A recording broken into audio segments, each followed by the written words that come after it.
Capital express में आप सभी का बहुत बहुत स्वागत है। मैं हूं आपके साथ अंजलि त्यागी। आइए रुक करते हैं तमाम बड़ी खबरों की ओर। मुख्यमंत्री डॉक्टर मोहन यादव ने कहा कि प्रधानमंत्री नरेंद्र मोदी की सरकार ने जिस तरह से एक झटके में 18,000 करोड़ की परियोजना को मंजूरी दी है, पहले उसकी कल्पना भी करना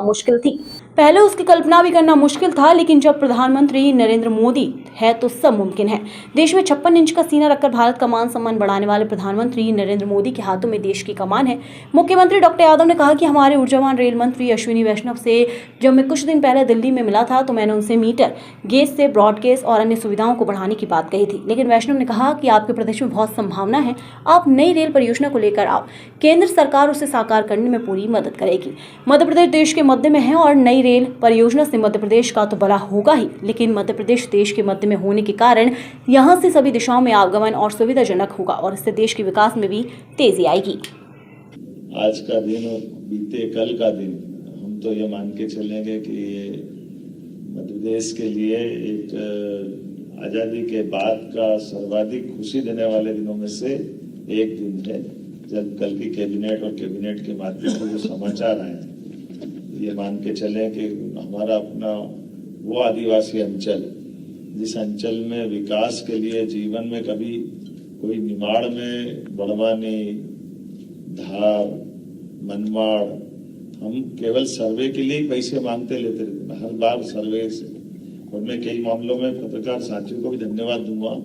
कि आप ये इशू को बनाते रहते थे और ये चलाते रहते थे, लेकिन केवल कागज पे चलने वाले सर्वे के बलबूते पर एक बहुत कार्यक्षम एक पूरा क्षेत्र, जिनकी अपनी वहां की ऊर्जा, उनकी ताकत, आदिवासी अंचल के अंदर की संभावना बड़े पैमाने पे थी, लेकिन उस पूरे पैमाने पर रेलवे के ट्रैक के अभाव के कारण से कई सालों से, आजादी के बाद से एक पलायन का बड़ा क्षेत्र अगर अपने पास था तो ये हमारा ये निमाड़ का अंचल, थोड़ा मालवा का अंचल, धार से लगा हुआ। लेकिन ये जो नई मनमाड़ रेल परियोजना मंजूर जो हुई है इंदौर से मुंबई, इंदौर तो क्या, मैं तो इसको उज्जैन से देखता हूँ, क्योंकि ये उज्जैन से मुंबई तक का रास्ता जोड़ा है। ये त्र्यंबकेश्वर से महाकालेश्वर के बीच का पूरा एक रास्ता है जो अपने 4 ज्योतिर्लिंग तक जोड़ेगा। और एक तरह से ये अभी बदलते दौर में जिस प्रकार का समय बदला, इस बदलने हुए दौर में इस परियोजना का महत्व तो हमारे सबके सामने बोलने से ज्यादा जब ये हो जाएगा, इसके होने मात्र के करंट से अपने आप एक स्फूर्त जिस ढंग से जगी है, वो हम सबको एक अलग दौर में ले जा रही है। कल्पना करना थोड़ा सा अभी भी ऐसा लगता है कि क्या वाकई 18,500 करोड़ की रेल लाइन कोई एक झटके से ऐसे कर सकता है क्या? वाकई लगता है कि 56 इंच के सीने वाले की सरकार है, माननीय नरेंद्र मोदी जी की सरकार है। ऊर्जावान हमारे रेल मंत्री की है। जब उनने पिछली बार जब मैं मिला दिल्ली में, उन्होंने कहा था कि हमारे आप ये रेलवे स्टेशन के विकास की, रेलवे स्टेशन के स्टॉल की, या